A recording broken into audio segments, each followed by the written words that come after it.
diampuni oleh pencipta langit dan bumi yang maha pengampun atau tidak? Ya, pengantar ini singkat para sahabat. Mantep TV sudah standby. Di like, di subscribe, di share sebanyak mungkin untuk supaya mencegah sahabat-sahabat kita di luar sana tidak terpengaruh terhadap pemurtadan. Bukan tidak terima.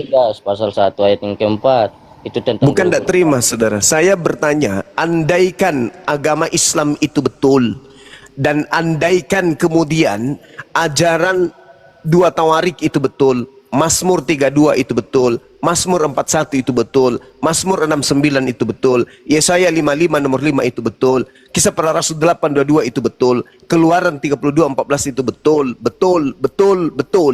tanpa penyaliban, hanya dengan bertaubat. Pertanyaan saya, andaikan data yang saya sajikan itu betul, lalu hari ini kemudian Anda bertaubat kepada pencipta yang maha pengampun, apakah dosa Anda ditebus, apakah dosa Anda dihapuskan atau dosa Anda tidak dihapuskan? Ya, dosa saya sudah dihapuskan ya. Jawab di Lukas pasal 16 ya, mengatakan jangan lupa tentang dosa kita. Jadi dosa kita sudah dihapuskan, jadi perintah Bapa itu yang harus kita lakukan sebagai orang Kristen. Jadi kalau saya mengatakan ini buat Bang Suma ke depannya, jangan lagi untuk menjeleki agama orang gitu. Itu bahaya sekali, itu tentang Tuhan. Gitu Bang Suma. Kalau Anda berbicara tentang perintah Tuhan yang Anda harus lakukan, perintah Bapa dalam hal ini, Bung, ada perintah yang harus Anda pahami di dalam Imamat 18. Imamat 18 itu adalah perintah. Nomor 21-nya, jangan kau serahkan seorang dari anakmu untuk dipersembahkan kepada dewa Molok, supaya jangan engkau melanggar kekudusan nama Elohim, di mana akulah Tuhan. Itu dalil. Ya. Sesuai dalam apakah Anda mentaati perintah ini? Yohanes 8 itu mengatakan itu tentang keturunan Bapak Abraham yang tidak berasal dari Allah. Jikalau saya ini kan keturunan Abraham, jikalau abang kalau bukan keturunan Abraham berarti abang tidak berasal dari Allah, itu Alkitab menyatakan gitu. Anda keturunan Abraham dari silsilah mana? Ishak atau Ismail? Ya, saya Bapak Abraham, Bapak segala bangsa. Iya, maksud saya Anda dari silsilah mana ini? Ishak atau Ismail? Itu saya mempertuhankan Tuhan Yesus. Wah, ini kok jadi kacau balau ini. Ya, kalau Ismail dengan siapa tadi katanya? Yehuda ya? Iya, Bung. Anda saya bacakan dalil di dalam Yeremia 31. Jangan lagi kemudian Anda ada yang mengajarkan kenalilah Tuhan. Karena Yahudi itu sudah ditanamkan di dalam batin mereka, dan Allah berbicara ke dalam hati mereka, bahkan menuliskan tentang Tuhan itu dalam hati mereka. Yeremia 31 nomor 33. Ya, Abang Suma memperkenalkan Tuhan Abang Suma kepada orang-orang enggak? Itu sudah dilarang loh. Kalau kami dengan orang Yahudi tidak ada kemudian diskusi tentang pengenalan kepada Tuhan. Karena kami secara spontan, otomatis kami mengenal Tuhan kami. Yahudi otomatis telah mengenal Tuhan mereka. Makanya Tuhan mereka Anda tanya, kamu kok bisa mengenal Tuhanmu? Memang Tuhanmu itu seperti apa? Orang Yahudi akan senyum-senyum aja. Ya, karena cakupan berbicara mengenai Tuhan itu adalah bagaimana Tuhan itu memperlihatkan dirinya di seluruh penjuru. Begitu juga umat Islam. Berbeda dengan Kristen, mana Tuhanmu? Nah, harus kudu masuk ke ruang tamu, panggil teman yang masuk, itu Tuhan saya di tembok. Di atas tuh namanya Yesus. Alkitab mengatakan Tuhan kita duduk di sebelah kanan Allah Bapa yang Maha Kuasa. Nah, itu dia. Artinya sembahan saudara duduk di sebelah kirinya, sebelah kanannya Tuhannya Yahudi kan? Iya. Tapi dan mereka adalah satu, tidak bisa terpisahkan. Tuhan itu artinya satu. Anda kemudian mengatakan kalau siapa? Pak Prabowo dan Pak Gibran itu satu, Anda mengatakan itu adalah satu hakikat. Bapak Prabowo adalah tubuh, dan kekuasaan Bapak Prabowo kepada seluruh rakyat Indonesia adalah kekuasaan Tuhan yang Maha Kuasa. Itulah saudara saya mohon maaf, Anda tidak menjalankan ajaran Yesus itu dengan baik. Anda membangun sebuah narasi kepercayaan keyakinan berdasarkan ajaran orang Roma, bukan berdasarkan orang Timur Tengah. Beratnya itu di situ. Oh, ya, saya buka Yohanes dulu ya. Ya, silakan. Silakan. Ingat saudara, di dalam kaidah Yahudi tidak perlu lagi mencari Tuhan, tidak perlu lagi mengajari orang Tuhan itu begini, Tuhan itu begitu, enggak perlu. Karena mereka sudah mengenal Tuhan mereka. Jadi ketika orang Kristen datang menjual Yesus kepada orang Yahudi, ya bisa dibeli, tapi dibeli dengan air liur. Iya, saudara sudah mengerti ya. Saudara nanti cari saja dalam Alkitab. Aku dan Bapa adalah satu. Satu apa? Ya, tidak bisa terpisahkan. Satu. Ya, satu apa, Bang? Satu kekuasaan seperti bawa Prabowo. Yesus berkata, aku tidak dapat berbuat apa-apa dari diriku sendiri. Ya, sebab Lah katanya satu dengan yang maha kuasa. Kalau kita percaya kepada Kristus, Enggak nyambung lagi nih. untuk menyampaikan pesan. Kita diutus. Kalau Anda mengatakan aku dan Bapa Saya adalah diutus. satu, Yesus mengatakan aku tidak dapat berbuat apa-apa dari diriku sendiri. Apakah juga Bapa tidak bisa berbuat apa-apa dari dirinya sendiri? Ya, Sama baik. seperti Yesus. Dan Yesus diutus apa benar? Alamak, Iya, masolang generasi. ya. berarti Ini saya diutus, saudara ya. kalau jadi tokoh agama hancur jemaat. Kita di dunia ini kita berpikir tentang dunia atau tentang surga.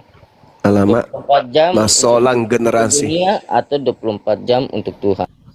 Saya berharap Ponyi, kalau kau berbicara kau berdasarkan dengan dalil.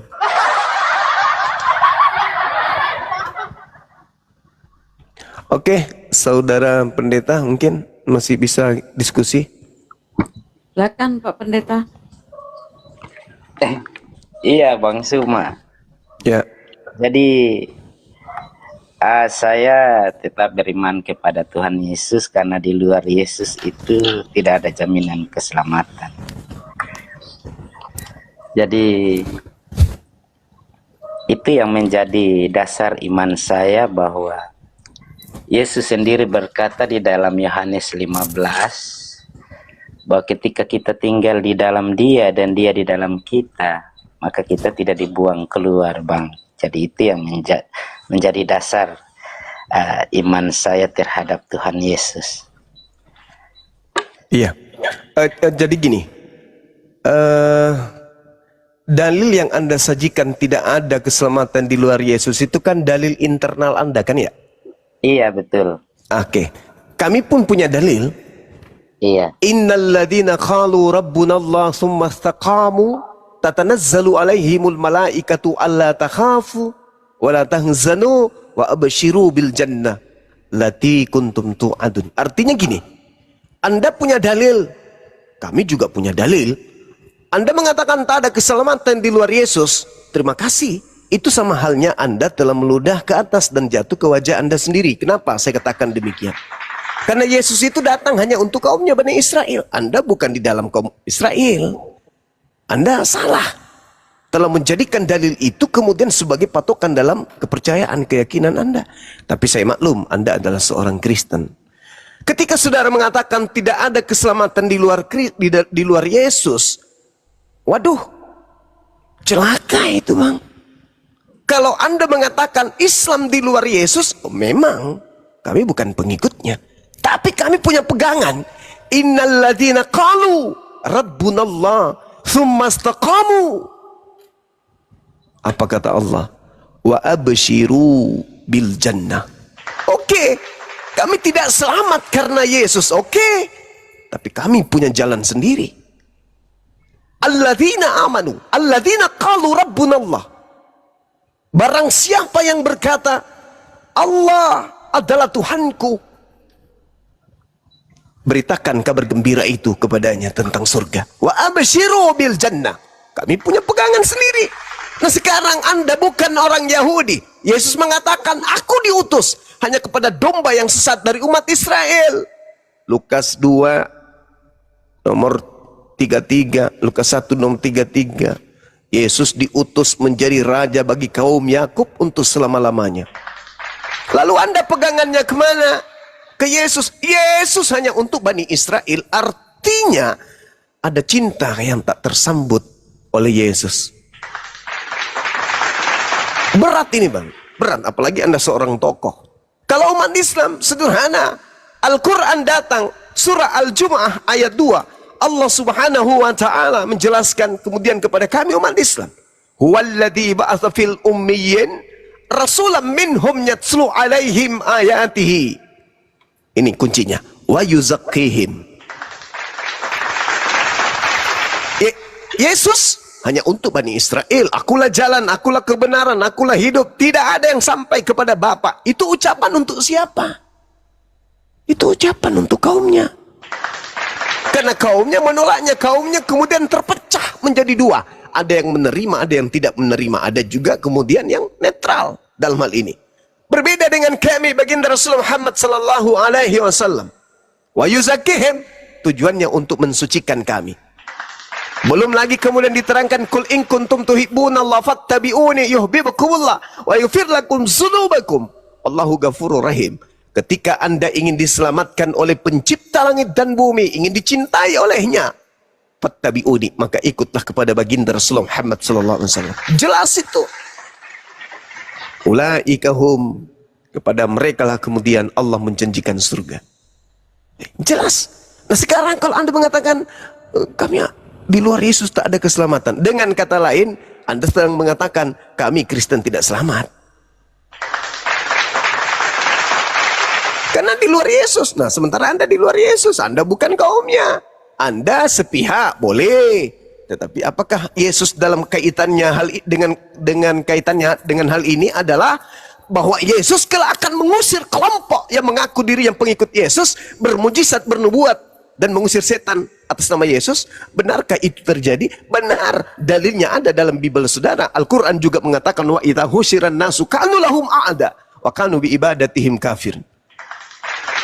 Orang yang kemudian menyembah kepada sesamanya manusia, kata Allah, kelak manusia yang disembah itu akan menolaknya dan mengusirnya dan mengingkari pemujaan terhadap dirinya.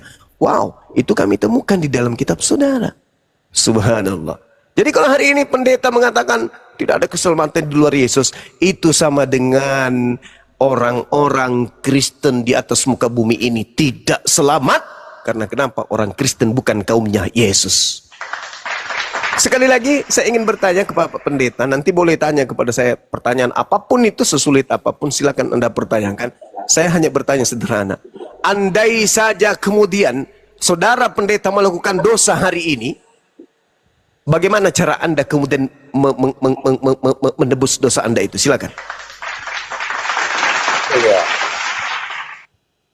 Jadi tebusan dosa sudah ada. Jadi ketika hari ini saya berbuat dosa, saya tinggal berdoa meminta pengampunan dari Tuhan Yesus dan saya diampuni. Karena Yesus adalah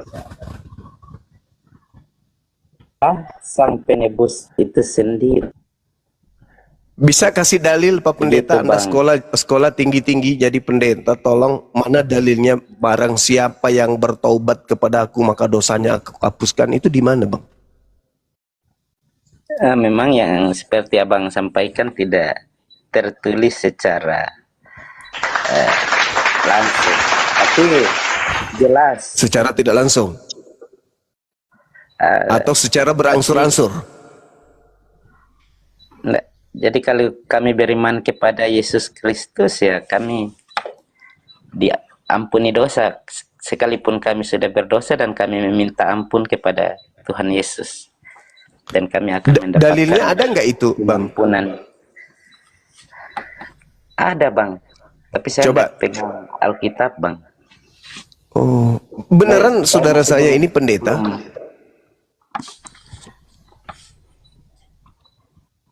Saudara beneran pendeta? Nah, saya majelis Bang. Oh majelis, iya iya. Oke, berarti tak ada dalil ya. Sementara tadi saya menyajikan dalil 2 Tawarik 7:14, dan umatku yang atas namaku disebut merendahkan diri, bertobat dan mencari wajahku, lalu berbalik dari jalan-jalan yang jahat, maka aku akan mendengar dari langit dan mengampuni dosa mereka serta memulihkan negeri mereka. Nah, itu satu bagian daripada materi kita untuk edukasi. Sekarang gini Bang, ketika kemudian ada perintah jangan makan babi di dalam Imamat 11 nomor 7. Lalu kemudian orang Roma, orang Yunani, orang Indonesia sebelum Islam datang makan babi. Apakah perintah itu mengikat kepada mereka di luar Yahudi? Atau orang di luar Yahudi itu bebas-bebas aja Bang? Jadi mengenai makan babi atau binatang yang berkuku belah itu memang dalam hukum-hukum Musa. Tetapi dalam perjanjian baru ketika Petrus sedang berdoa, itu yang turun dari langit justru binatang-binatang yang dilarang di dalam hukum Musa. Tetapi justru Petrus disuruh makan apa yang dihalalkan oleh Tuhan, itu tidak bisa diharamkan oleh manusia. Jadi begitu Bang. Maksudnya gini saudara, Imamat 11 nomor 7, jangan engkau makan babi karena itu haram bagimu. Ketika orang di luar Yahudi makan babi, apakah dihitung haram untuk mereka di luar Yahudi? Iya, karena Yesus sendiri mengatakan bahwa apa yang masuk lewat mulut dan keluar ke jamban itu bukan haram, tapi justru apa yang keluar dari hati itulah yang haram, yang dimaksudkan oleh Yesus halal haram seperti itu. Tapi standar-standar dalam Yudaism kan yang lahiriah, tapi yang dimaksudkan oleh Yesus hal-hal yang rohania Bang. Saudaraku, saya ulang lagi ya.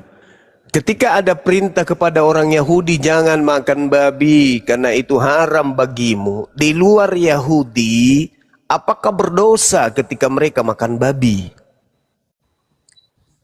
Kalau Kristen enggak.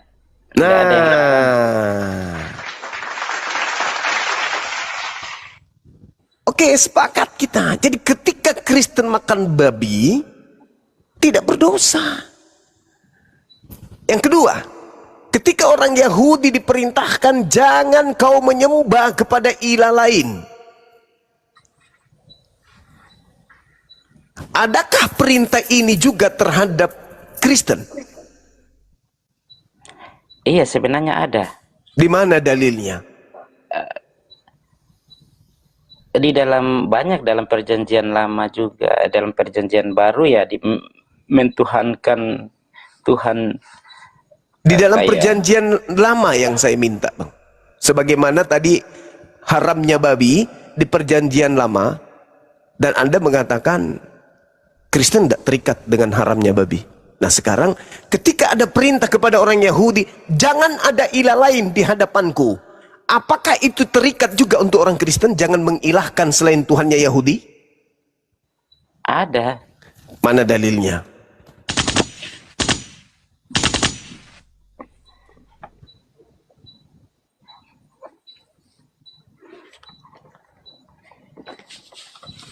Jadi kalau dalam kekristenan ya memang tidak bisa mentuhankan di luar Tuhan. Nah, Yesus? Pada patung. Nggak, kalau Yesus ya sang firman itu sendiri. Nah, apakah itu Tuhannya Abraham? Iya, dia kan sang firman yang menjelma menjadi manusia. Oh, itu sekali lagi saya katakan, apakah dia Tuhannya Abraham? Iya, kalau sang firman ya berarti Tuhannya Abraham sebenarnya. Di mana dikatakan di kitabnya Yahudi Bang bahwa Tuhannya Abraham itu adalah sang firman? Karena dalam penciptaan dari semula itu memang firman, jadi sekalipun tidak tertulis bahwa bangsa Israel harus beriman kepada sang firman itu Tuhan, tapi sebenarnya yang menciptakan langit dan bumi adalah sang firman itu Bang. Jadi gini saudaraku, ketika Anda mengambil kata sang firman itu merujuk kepada hakikat pencipta. Tapi kalau Anda berbicara mengenai firman yang menjadi daging, itu bukan sang firman yang menjadi daging, tetapi ucapan dari sang sumber yang menjadi daging. Dalilnya Yesaya 55 nomor 11. Aku Tuhan, ketika berfirman, apa yang keluar dari mulutku, perkataan, firman keluar dari mulut, tidak akan kembali dengan sia-sia kepadaku. Firman yang sedang keluar ini, yang sudah keluar ini, sebelum apa yang kuinginkan terjadi. Innama amruhu idza arada syai'an ayyakula lahu kun fayakun. Itu kaidah, Bung. Jadi ketika Tuhan menghendaki terjadi sesuatu atau tercipta sesuatu, maka Tuhan hanya mengatakan jadi. Hanya firman yang keluar dari mulut, A jadi A, B jadi B. Tidak akan mantul kembali kepada Tuhan sebelum apa yang diucapkan itu terjadi. Begitu juga halnya ketika dia mengatakan, hamillah engkau wahai Maria. Hamil bukan berarti ketika Anda menganalogikan Tuhan itu seperti manusia, dia berbicara, hamillah Maria. Habis itu dia gulung-gulung, masuk ke perutnya Maria. Bukan kayak begitu. Atau, jadilah kerah. Nah, setelah dia berbicara jadi kerah, dia gulung-gulung. Dia sendiri jadi kerah. Bukan begitu, Bang. Ketika dikatakan firman itu telah menjadi daging, ucapan Tuhan yang tadi yang mengatakan, wahai Maria hamil, dan hendaklah kau melahirkan seorang anak, dan berilah nama Yesus. Maka firman Tuhan itu menjadi daging. Ucapan tadi betul-betul teraplikasi dalam keadaan yang konkret. Jadi daging. Bukan Tuhan setelah mengatakan, aku mau makan pisang, Tuhannya jadi pisang. Enggak. Ini yang perlu saudara cermati lebih baik, lebih bijak lagi. Tapi cakupan kekristenan, sekali lagi, bukan dari pola ini. Cakupan kekristenan itu polanya bukan dari Yohanes 1, Bang. Itu hanya hal-hal yang bersumber dari himne Platonios, yang kemudian dijadikan sebagai sandaran untuk mentuhankan Yesus. Padahal sebenarnya yang ditutupi itu adalah Filipi 2 nomor 6, nomor 7, nomor 8. Masolang generasi. Di situ, kalau Anda lihat, pola yang terjadi di sana, itu jauh dari pengajaran orang Yahudi. Dan bukan ajaran orang Yahudi. Itu konsep yang dijual Paulus kepada orang non-Yahudi. Yang memang menyembah kepada dewa-dewa. Theos tidak mempertahankan keteosannya, melainkan mengosongkan dirinya dan turun mengambil rupa hamba dan menjadi manusia. Dan taat. Bahkan taat sampai mati di atas tiang salib. Itu agama saudara. Bukan Yohanes 1 nomor 1. Kalau itu mah sederhana menjawabnya. Ketika Tuhan mengatakan, jadilah gunung, maka firman itu menjadi gunung. Jadilah air, maka firman itu menjadi air. Jadilah kucing, maka firman itu menjadi kucing. Di situ ada dua keadaan. Jadilah, firman, jadilah adalah ungkapan perkataan atau firman, kucing adalah objek dari perkataan itu. Maka ketika Tuhan mengatakan jadilah kucing, kucing, jadilah adalah firmannya, kucingnya adalah implementasi dari firmannya. Jadilah hamil, hamil, jadilah daging, jadi daging Yesus. Makanya Yesus mengatakan dalam Yohanes 8 nomor 42. Apa kata beliau? Benarkah? Yohanes 12 nomor 48. Sorry, udah benar. Yohanes 8 nomor 42. Apa kata beliau? Kata beliau bahwasanya aku datang ke atas muka bumi ini bukan atas kehendakku sendiri. Berarti dia bukan firman yang turun menjadi daging, tetapi dia adalah ucapan yang keluar dari mulut Tuhan yang turun menjadi daging. Semisal analogi yang tadi, jadilah kucing. Tuhan gulung-gulung, jadi kucing. Ketika kucing itu berbicara, maka dia akan mengatakan, aku menjadi kucing atas kehendakku sendiri. Itu baru betul. Jadilah monyet. Setelah berbicara jadi monyet, jadi monyet dia. Hilang yang berbicara, yang muncul hanya monyet. Ditanya, kau jadi monyet? Karena siapa? Ya karena atas kehendak sendiri. Jadilah daging. Cuk, cuk, cuk, cuk, cuk. Daging. Gitu dia pintar bicara. Kau jadi daging. Karena siapa? Oh, bukan atas kehendak sendiri. Berarti daging ini bukan sang Bapa. Bukan sang Bapa. Kenapa? Karena dia mengatakan, aku datang menjadi daging bukan atas kehendakku sendiri. Berbeda kalau dia setelah mengatakan, aku ingin menjadi anak Maria, simsalabim, habrak tabak, tek, tek, tek, tek, tek, piung. Jadi Yesus dia tanya, Yesus kau siapa? Aku adalah Bapa dan aku datang sebagai manusia atas kehendakku sendiri. Itu baru. Itu baru. Artinya Bapa sudah hilang. Kenapa? Karena Bapa sendiri telah menjadi daging. Telur menjadi dadar, berarti tinggal dadar, telurnya sudah hilang. Bukan lagi telur, dia sudah jadi dadar. Seperti itu saudaraku. Jadi sekali lagi saya katakan bahwasanya konsep yang Anda bangun adalah konsep keyakinan saudara, silakan aja. Akan tetapi kita nggak bisa masuk konsep Anda itu kita bawa ke ranah Yahudi, itu nggak bisa, apalagi ke ranah Islam. Itu sangat luar biasa, nggak bisa. Maka apa solusi dosa? Solusi dosa itu adalah bertaubat. Bertobat, jangan pernah bermimpi dosa Anda akan ditebus orang lain. Itu tidak bijak. Itu namanya apa ya? Tidak bertanggung jawab terhadap perbuatan Anda yang kemudian merampok orang lain yang harus menanggung perbuatan Anda. Itu bukan perbuatan terpuji. Silakan. Iya, dalam pemahaman kekristenan sang firman, karena Allah itu kan terdiri dari firman dan roh. Jadi sang firman itu yang menjadi manusia, Bang. Jadi yang kami percaya, kami imani bahwa Yesus adalah Tuhan itu sendiri. Bukan kami menuhankan seorang manusia, tapi memang Yesus itu adalah Tuhan. Jadi apapun yang menjadi misalnya pemikirannya abang ya terserah, tetapi intinya yang menciptakan langit dan bumi adalah sang firman itu sendiri, dan kami percaya bahwa sang firman itu adalah Yesus Kristus. Jadi begitu, Bang. Oke. Jadi iya, oke. Iya, ya, dua hal yang menarik di sini. Yang pertama adalah firman dan roh. Mohon maaf nih, mohon maaf, bukan saya menggurui. Tapi diskusi agama kita harus mendudukkan kebenaran itu sebagai mutlak jalan untuk menuju kepada Tuhan. Ketika kita berbicara mengenai firman, apa sih firman ini? Oh, firman ini perkataan.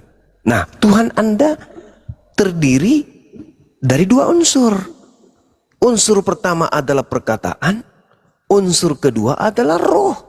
Perkataan adalah untaian, ucapan atau lisan, ya, baik yang disuarakan maupun yang tidak disuarakan. Itu firman. Makanya disebut firman dalam hati.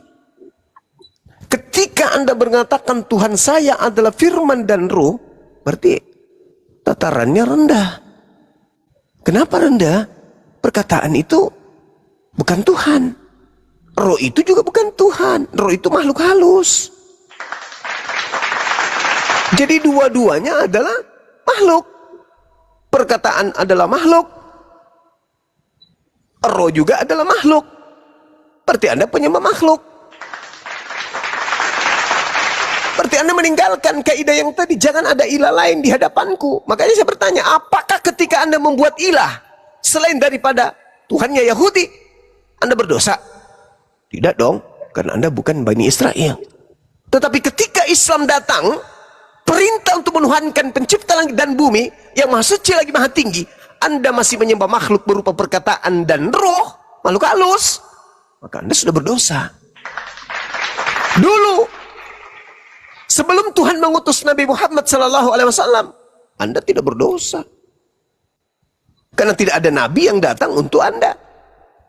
Nabi Musa hanya untuk kaumnya, Yesus hanya untuk kaumnya. Sehebat apapun perintah yang ada pada zaman itu berlaku hanya untuk kaumnya. Coba tolong tunjukkan kepada saya adanya perintah Yesus kepada orang di luar Yahudi.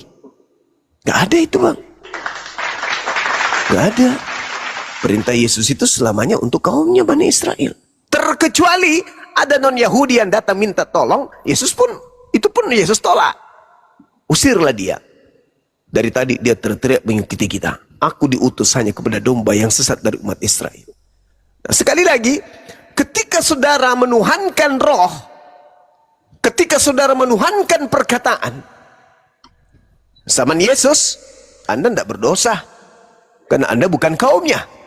Terkecuali ada nabi yang datang kepada Anda mengajarkan itu. Tapi kan nggak ada. Anda nggak berdosa.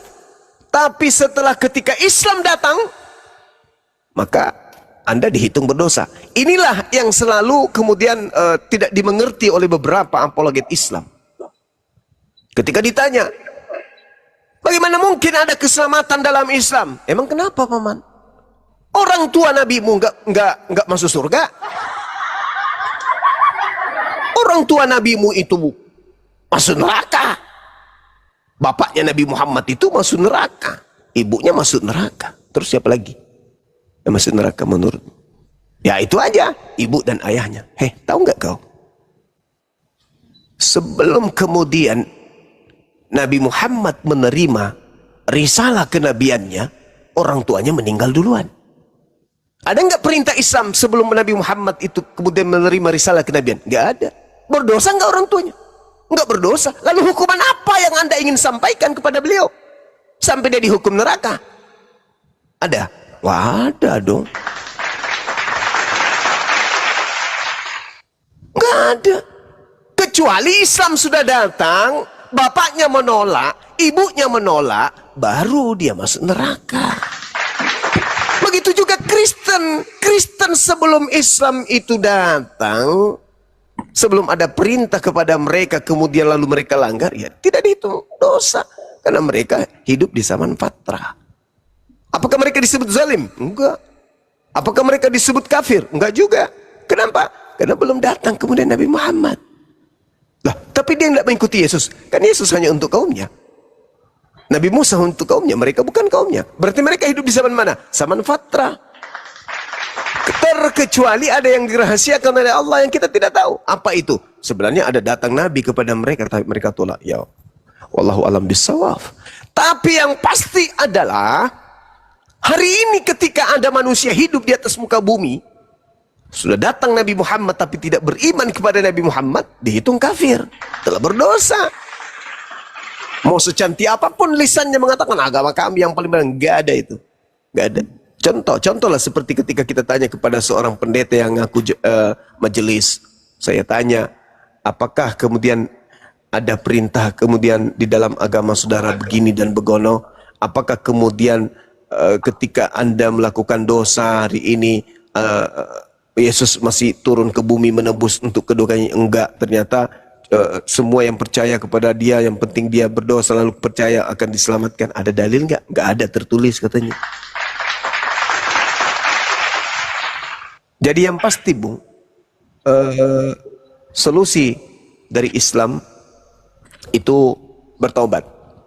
Sementara pertanyaan saya dari tadi nggak ada yang dijawab oleh saudara-saudara kita Kristen di sini, bahwasanya ketika orang Kristen ini melakukan dosa tanpa kematian Yesus lalu bertaubat kepada pencipta langit dan bumi, apakah dosanya ditebus atau tidak? Nah, ini belum dijawab. Kalau ternyata dengan mengangkat tangan, wahai Tuhan pencipta langit dan bumi, ampunilah segala dosaku, dan aku berjanji tidak akan mengulanginya lagi, dan ternyata dihapuskan, maka sia-sialah kematian Yesus. Tuh, itulah yang ingin saya sampaikan malam ini. Silakan.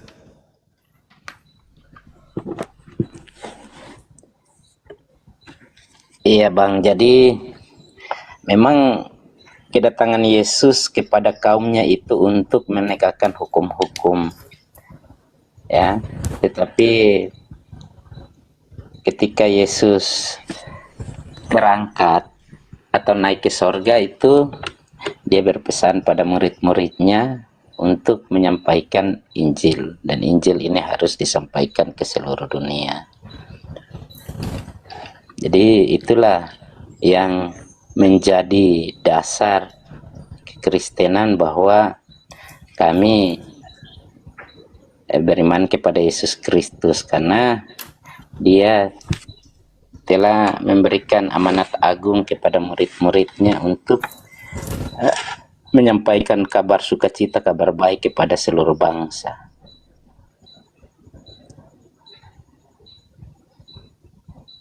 Iya. Jadi kalau Anda berbicara terkait dengan Injil Yesus, beritakanlah Injil kepada seluruh. Sayangnya Injil yang dimaksud itu bukan Lukas, Markus, Matius, Yohanes, Galatia, bukan juga yang lain yang kemudian Yesus ajarkan. Yesus tidak mengenal kitab-kitab itu. Justru yang harus menjadi landasannya adalah Filipus, sang murid yang bernama Filipus ini. Maka mulailah Filipus berbicara dan bertolak dari nas itu, dan ia memberitakan Injil Yesus kepadanya. Jadi ada Injil Yesus yang bukan Injil Markus, bukan Injil Lukas, bukan Injil Matius, bukan Injil Yohanes, tapi Injil Yesus yang diberitakan kemudian oleh Filipus. Yang kita cari ini Injil Yesus yang diberitakan oleh Yesus, ya di Markus 1 adalah Injil Yesus. Yang dipanggil kemudian untuk mengajarkan Injil ya Filipus. Yohanes 1 nomor berapa itu? 43 kalau nggak salah. 53 kalau nggak keliru saya. Itu dipanggil tuh. Filipus, ikutlah denganku. Kemana? Ke Yudea. Ngapain? Ke Galilea maksudnya. Ngapain? Ya Yohanes Pembaptis sudah ditangkap. Lalu mari kita melakukan penginjilan. Kita beritakan Injil Allah kepada kaum yang ada di situ. Filipus ikut. Nah, setelah Yesus terangkat, Filipus mengajarkan Injil Yesus. Mana Injil Yesus itu? Maka benarlah kata Quran. Ya ahlal kitab, lima talbizunal haqqa bil batil wa taktumul haqqa wa antum ta'lamun. Ahli kitab kemudian mencampur adukkan. Pantasan aja nggak ada Injil Yesus lagi. Maka mulailah Filipus berbicara dan bertolak dari nas itu. Filipus memberitakan Injil Yesus kepadanya. Nah, mana Injil itu? Injil Yesusnya mana? Silakan. Injil Yesus yang tertulis dalam 4 kitab Injil. Jadi setelah Yesus terangkat, para muridnya menuliskan Injil yang karena mereka adalah saksi hidup. Jadi apa yang telah disampaikan, apa yang difirmankan oleh Yesus itu sendiri, mereka mencatat. Kemudian dari kisah itu, seluruh orang Kristen yang menerima ajaran itu, artinya orang-orang yang menerima ajaran Injil ini, menerima Yesus sebagai Tuhan. Saudaraku, lembutkan sedikit hatinya. Kalau saudara mengatakan Injil yang dimaksud kemudian Yesus itu adalah 4 Injil ini, sederhana untuk membongkar bahwa bukan. Apa buktinya? Coba Anda lihat di dalam Lukas 2, nomor 21-22. Ketika genap 8 hari, dan ia harus disunat, ia diberi nama Yesus, dia diberi nama Yesus, yaitu nama yang disebut oleh malaikat sebelum ia dikandung ibunya. Ini ucapan siapa? Ucapan Lukas.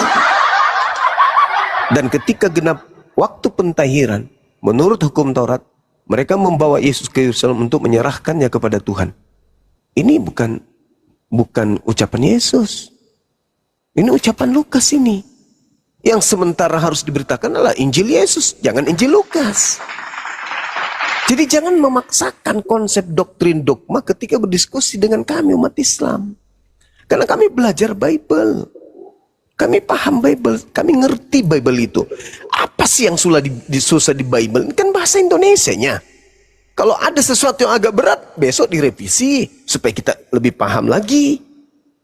Di situ Lukas menceritakan, dan ketika genap 8 hari dan Yesus harus disunatkan, dia diberi nama Yesus, yaitu nama yang disebut oleh malaikat sebelum dia dikandung oleh ibunya. Apakah itu firman?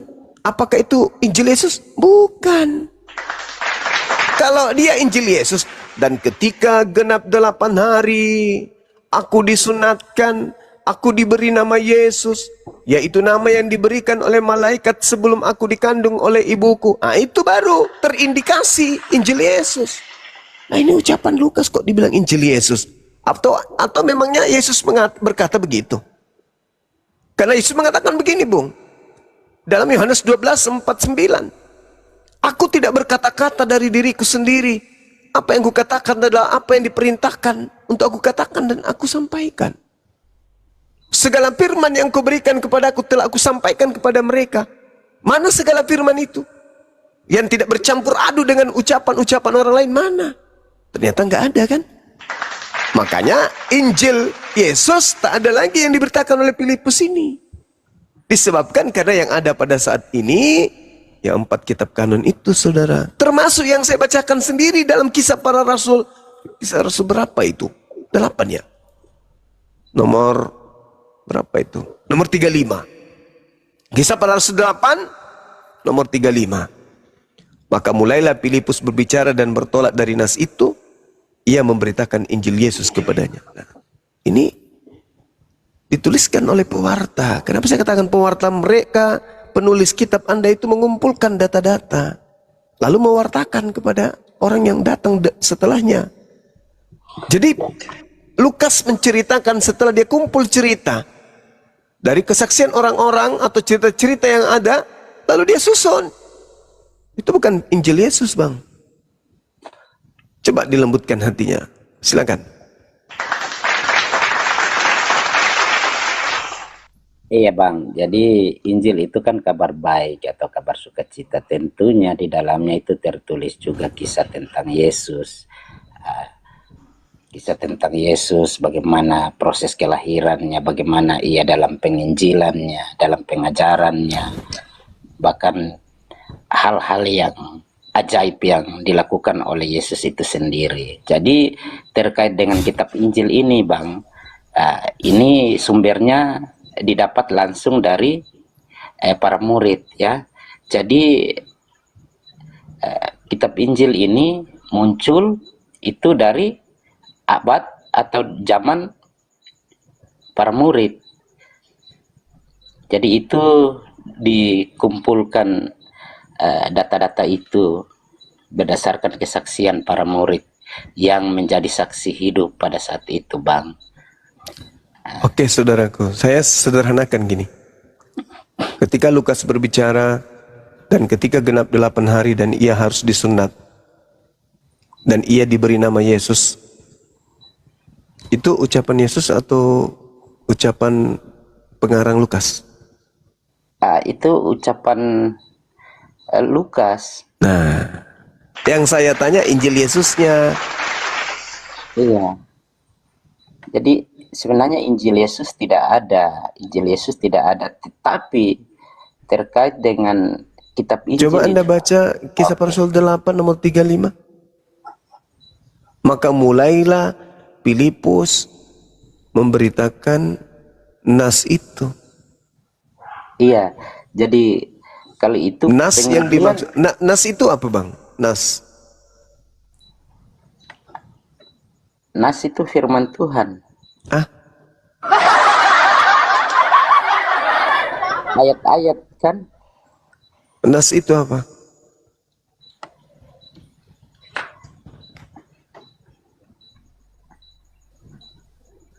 Ada yang tahu?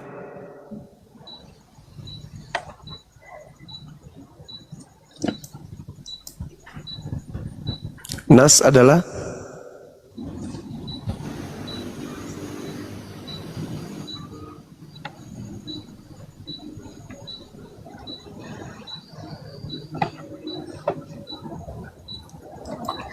adalah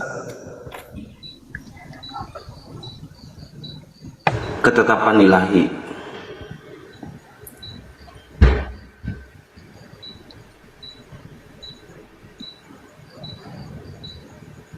Nas adalah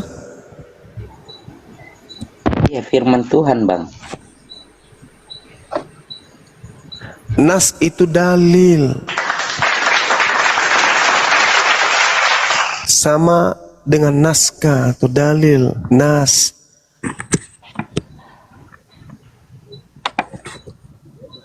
Jadi ketika di dalam kitab saudara di Kisah Para Rasul 8 nomor 35, maka mulailah Filipus berbicara bertolak dari dalil itu, dalil naskah.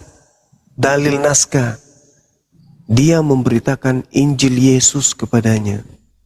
Berarti ada naskah yang terdiri dari untaian firman yang terlontar dari mulut Yesus. Gitu. Mana nas itu? Iya, dalam yang tertulis semua di dalam kitab Injil itu kan, Bang. Jadi nats itu ditulis di dalam yang ada di dalam Injil. Nah, sini mau yang ada di dalam Injil.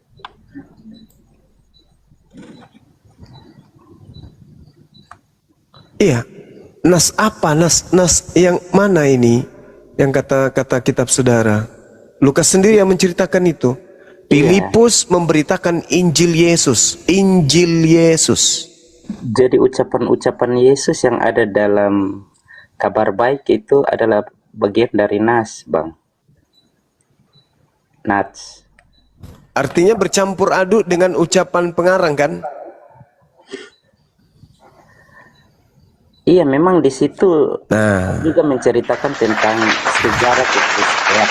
sejarah Kristus atau Yesus. Nah, itu dia. Proses Artinya penginjilan Yesus, kemudian ucapan-ucapan Yesus juga ada, perbuatan-perbuatan ajaib yang dilakukan ditulis semua, Bang. iya, artinya bercampur aduk kan? Iya, karena memang ditulis seperti itu dalam kitab kita. Oke. Kembali kepada tema kita, bahwasanya dalam kaidah Islam dosa itu dihapus dengan cara bertaubat, sedangkan di Kristen dosa dihapus dengan Tuhan mereka turun ke bumi, mati untuk menumpahkan darahnya di atas tiang salib untuk menghapus dosa mereka. Betul ya? Iya. Oke. Sayangnya itu semua tertolak oleh ajaran yang ada dalam kitabnya orang Yahudi, begitu juga terhadap ajaran Yesusnya sendiri. Tapi nggak apa-apa, ini adalah keyakinan kita. Silakan dengan keyakinan saudara, kami dengan keyakinan kami, bahwa dosa diampuni oleh Allah pencipta langit dan bumi ketika kita bertaubat untuk menyesali dan tidak melakukan lagi kesalahan tersebut. Saya kira gitu untuk sementara. Silakan diambil alih oleh guru yang ada di sini.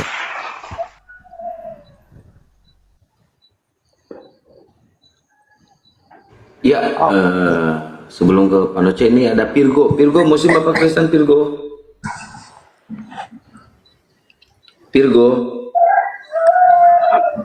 Pirgo, Muslim apa Kristen Pirgo?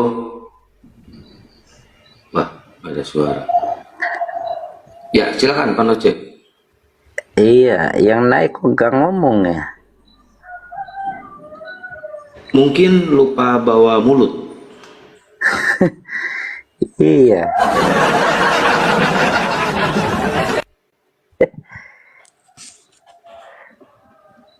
Tinggal jawab aja. Jadi mereka memang sulit ya, Kak, lebih condong kepada dogma doktrin daripada isi kitabnya sendiri. Nggak begini Mbak ya. Jadi cara pandang kitab terhadap Tuhan itu kan berbeda. Kemudian dalam kitab itu kan sesuai konteks. Konteks itu yang menjelaskan konteks itu sendiri. Cara Kalau pandangnya kita Bapak kuliah berbeda dengan isi kitabnya. enggak, makanya yang saya bilang kalau kita bahas konteks yang lain maka tidak nyambung apabila kita coba mengaitkan dengan konteks yang lain. Bukan seperti itu cara memahami Alkitab, Mbak. Jadi mungkin kitab kita berbeda. Kalau kita lihat ya, izin sedikit Gerunda. Kalau kita lihat sumber dosa waris ini kan dari pelanggaran Adam, ya kan Pak? Iya. Adam ini tertulis di dalam kitab Kejadian.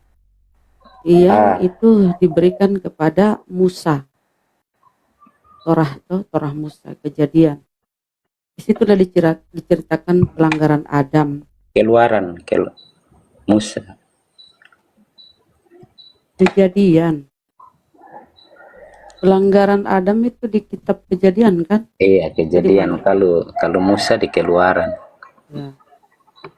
Ketika Adam melanggar, yang punya kitab tidak mengimani adanya dosa waris yang dihasilkan oleh Adam. Yang punya kitab nih, ya Yahudi kan? Musa kan diutus kepada Bani Israel. Orang Yahudi tidak mengimani adanya dosa waris Adam. Padahal dia yang punya kitab tuh. Ya kan? Sementara Kristen yang mengambil kitab Yahudi dan disebut perjanjian lama, kok tiba-tiba Adam mewariskan dosa? Nyambung nggak? Ya, bagi kami, bagi saya nggak nyambung. Yang punya kitab tidak mengimani adanya dosa waris Adam. Terus kita dianggap berdosa itu dari mana, Mbak? Karena Dari awal mula dosa itu ada itu dari mana, Mbak? Coba. Dari dogma doktrin di Roma, itu pengajaran Paulus. Enggak, bukan. Saya cuma mau tanya sama Mbak aja. Sampai kita mengenal dosa itu dari mana? Pelanggaran adalah dosa. Untuk itulah Tuhan mengharapkan kita bertobat. Bertobatlah. Berbaliklah dari jalan burukmu. Tuhanmu di surga akan mendengarkan doamu dan akan mengampunimu. Iya, Ada datanya. Nah, itulah cara pandang kita kalau berbeda. kita lihat dulu akarnya dosa waris ini dari mana? Kan pelanggaran Adam. Kitab Kejadian diberikan kepada Musa. Dan itu diperuntukkan kepada kaum Bani Israel. Nah, Musa tidak mengajarkan Adam mewariskan dosa. Ya kan? Tiba-tiba Anda yang mengambil punya Yahudi dan disebut perjanjian lama, tiba-tiba mengajarkan adanya dosa waris. Dan konsepnya Tuhan yang harus turun ke bumi untuk nebus dosa waris ini. Iya, memang firman Tuhan yang menjelaskan seperti itu, bahwa tidak ada seperti, coba, apakah nyambung? Musa yang diberi kitab tidak mengajarkan. Musa ini yang punya kitab. Karena Jadi kita yang mengenal Keluaran, dosa Imamat, itu Bilangan, Ulangan. kita mengenal dosa itu karena dari Adam dan Hawa. Di mana pengajarannya? Kalau begini, Harusnya Mbak. Harusnya Musa. Sebentar. Harusnya Musa yang mengajarkan. Karena Musa lah yang diberi kitab itu, toh. Harusnya Musa yang lebih tahu. Karena untuk dia lah diberi kitab itu. Harusnya Musa yang mengajarkan kepada kaumnya, Bani Israel. Nah, Anda yang mengambil ini, kitab orang, menempel di perjanjian baru, ditempel, disamak, dicampurkan di situ. Anda mengimani melahirkan adanya dosa waris. Kenapa bisa begitu, saudara? Baca Begini, pengajarannya Mbak, ya. Paulus di Roma. Enggak, baca pengajaran Paulus. Pauluslah begini, yang Mbak. mengajarkan adanya dosa waris. Jangan bilang begini. Anda tidak bisa jawab kenapa Anda yang mengambil kitab orang terus mengajarkan adanya dosa waris. Sementara yang punya kitab tidak mengajarkan itu, saudara. Coba baca itu. Ini yang kena siapa yang mengajarkan dosa waris? Paulus. Di Roma, baca Roma. Akibat pelanggaran seorang, maka semua terjalar dosa waris. Itulah si Paulus yang mengajarkan. Jadi kalau kita tanya nyambungnya ke ajaran Musa yang diberi kitab Kejadian, nggak ada nyambungnya sama sekali. Paulus lah. Kenapa Paulus mengajarkan itu? Supaya seolah-olah kabur. Itulah. Kalau mau diluruskan kabur mereka, teman-teman.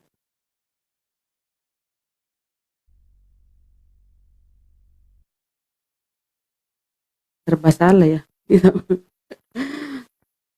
Ya memang nggak nyambung kan? Coba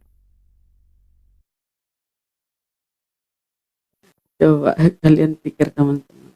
Yang diberi kitab Musa tidak mengajarkan kepada Bani Israel dosa waris. Mereka mengambil kitab orang mengajarkan ada dosa waris. Ya nggak nyambung, saudara.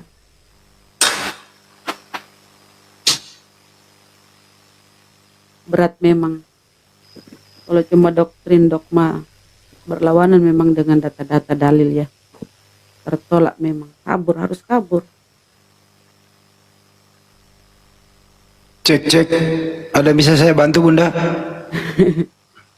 Masuk Maki. Kenapa kecil suaranya?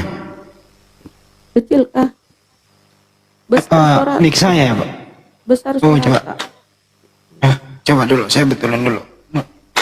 Speakernya kayaknya, Bun. Besar aja deh, besar. Oh iya, udah bagus.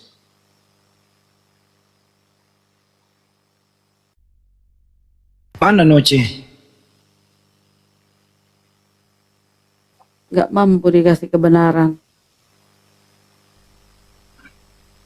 Oh, kecil suaraku ya.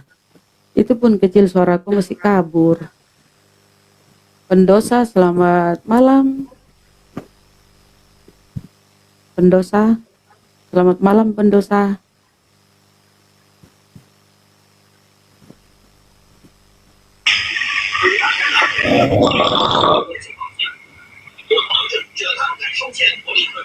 Pendosa Kristen Muslim, Kristen Islam, pendosa.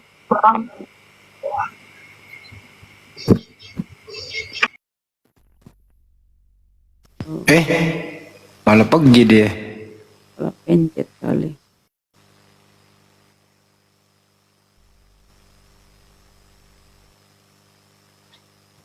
Jadi kalau kita nyimak dari tadi, dosa sudah ditebus, dosa waris sudah, tapi masih disuruh masih bertobat. Pak Peta, assalamualaikum. Yang jelas yang namanya dosa itu kudu yang berdosa yang harus berusaha. Gitu ya. Sambil sharing kepada orang-orang yang mumpuni gitu loh. Jangan mengambil kesimpulan sendiri gitu, nanti salah arah gitu ya. Ya bergurulah kepada guru. Jangan menyimpulkan sendiri. Itu pertama. Yang kedua ya, dosa itu ditanggung masing-masing. Nggak boleh itu. Saya dosa karena saya banyak duit, saya bayar lu ambil dosa gua. Ya nggak kayak gitu. Dosa itu bukan transaksi. Dosa itu ditanggung masing-masing. Sekecil dan seberat dosa apapun itu. Jadi minta langsung aja kepada yang menciptakan kita. Serahkan sepenuhnya begitu. Minta ampun. Dan jangan diulangi lagi gitu. Jadi Islam itu konsepnya sangat sederhana, dimudahkan begitu. Yang penting Anda ingin bertobat, nasuha namanya. Itulah sebagus-bagusnya bertobat. Jadi dosa itu bukan transaksional gitu loh. Gua banyak duit nih misalnya nih. Akang lagi butuh duit kan gitu, pengen kawin lagi gitu. Lu butuh duit Kang berapa? Misalnya butuh 500 juta. Ya gue bayar lu 500 Kang, lu pakai kawin lagi, tapi dosa gue lu ambil. Ya nggak bisa, nggak ada itu jual beli dosa, nggak ada. Biar kata mau lu beli berapa ya nggak ada itu istilah kayak jual beli dosa. Kalau di mereka, di mereka ada jasa penitipan dosa. Kalau jual beli tanah ada, jual beli dosa yang nggak ada gitu ya. Hanya ada satu dosa yang tidak diampuni oleh Allah Subhanahu wa Ta'ala. Teman-teman Muslim pada tahu semua, tapi nggak apa-apa saya ulang. Menurut Bunda Rahma dosa apa itu yang tidak diampuni oleh Allah Subhanahu wa Ta'ala? Bunda Rahma yang tahu itu. Dosa menyekutukan Tuhan. Nah itu dia. Musyrik. Selain itu, insya Allah kalau Anda benar-benar bertobat, insya Allah dosa Anda akan diampuni oleh Allah Subhanahu wa Ta'ala. Apalagi orang yang sudah kembali ke Islam, tadinya murtad, balik lagi ke Islam, benar-benar dia dapat hidayah. Janji Allah itu dosanya yang lalu-lalu itu diputihkan, amal kebaikannya masih tetap terbawa. Jadi untuk saudaraku-saudaraku yang semua di luar sana yang terlanjur murtad, mungkin karena sebabnya kurang makan, kurang ilmu, atau mungkin harta tahta dan wanita, mungkin segeralah kembali selama napas masih ada di anggota badan kita. Segera kembali bertobat, berserah diri kepada Allah. Karena pada dasarnya itu kita itu dilahirkan sudah berserah diri. Kita tadinya suci fitrah. Kira-kira begitu teman-teman. Di bawah mengatakan cukup Bang Andi, ya cukuplah. Kalau cukup berarti kita diam semua. Makasih. Kan nggak ada yang ngomong bro, saya isi gitu loh. Ada-ada aja kamu. Tutup aja Kang komalnya Kang. Bang Andi banyak haternya. Enggak, bercanda gua. Jadi gitu ya teman-teman ya. Jadi mari kita berbenah diri lah. Benahi diri kita. Introspeksi diri kita. Apa sih yang pernah kita lakukan menit yang lalu, detik yang lalu, menit yang lalu, jam yang lalu, hari yang lalu, minggu yang lalu gitu. Apa yang telah kita berbuat. Introspeksi diri kita. Orang yang bisa mengoreksi dirinya sendiri adalah orang yang benar-benar ingin memperbaiki diri ke depan. Tapi orang-orang yang sombong, bangga, tidak merasa dia punya kekurangan, ini sulit untuk kita edukasi. Ya, untuk itu teman-teman, kita harus introspeksi diri kita. Semoga kita lebih baik daripada hari-hari sebelumnya. Kira-kira begitu pengantar dari saya. Al-Mukarramah. Siapa? Ya bener lu Kang. Al-Mukarram. Ya Allah. Ini ada Sebutkan dulu. Al-Mukarramah Habib. Parah banget. Lengkim. Iya, selamat pagi. Selamat pagi. Dari Kristen apa Oten? Kristen. Oh, bukan Oten ya? Terserah deh. Oke. Ini temanya ini. Apa solusi dosa? Oh, solusi dosa adalah percaya Yesus mendapatkan berkah pengampunan dosa. Percaya Yesus dapat berkah. Oh, masuk Bang Andi, masuk. Iya. Bro, yang mengampuni dosa siapa sih? Mampus dosa itu dari apa? Dari Sang Pencipta. Siapa itu Sang Pencipta? Dari Allah Bapa. Bukan Yesus. Ya, Yesus juga diberi kuasa untuk mengampuni dosa. Jadi yang mengampuni dosa ada 2. Iya, ada 3 malah. Oh, ada 3. Baik, ketiga-tiganya itu Tuhan. Nah, bukan. Yang mengampuni dosa itu Tuhan atau manusia? Jangan ketawa Kang. Yang mengampuni dosa siapa tadi? Hitung coba. Ya, 1 ya Sang Pencipta Allah Bapa. Nah, Yesus Yang diberi kedua. kuasa. Satu lagi. Yesus diberi kuasa mengampuni dosa. Nah, kemudian Yesus juga memberi karunia Roh Kudus kepada murid-muridnya untuk mengampuni dosa. Oh, berarti ada 3 yang mengampuni dosa. Iya. Ketiga-tiganya itu Tuhan. Iya, hei. Jadi ada 3 Tuhan. Saya nggak bilang seperti itu ya. Kan tadi bilang 3 mengampuni dosa. Yang bilang Tuhan siapa? Saya ulang kembali ini, ulang lagi, mundur lagi. Iya, saya nggak bilang Tuhan ya. Jangan ketawa, kan lu nggak tahu juga. Si kocak aja. Ya udah kita ngambil 1 aja apa sebutan. Satu aja, amirnya jangan 3-3 Bang Andi. Iya, aja jadi 1 aja, 1 aja. Iya, Bang Andi salah itu, Lim. Ada kebanyakan, kalau 3 kebanyakan 1. Kebanyakan lah 1 aja. 1 aja. Atau 1,5. Satu aja, gitu. 1,5, 1,5. Ya. 2/4 lah. 2/4.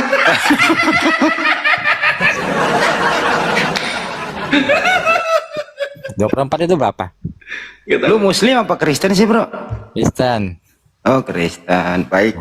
Ah. Jadi yang mengampuni dosa hanya 1 Bapak saja, Iya, bukan Yesus ya. bukan ya.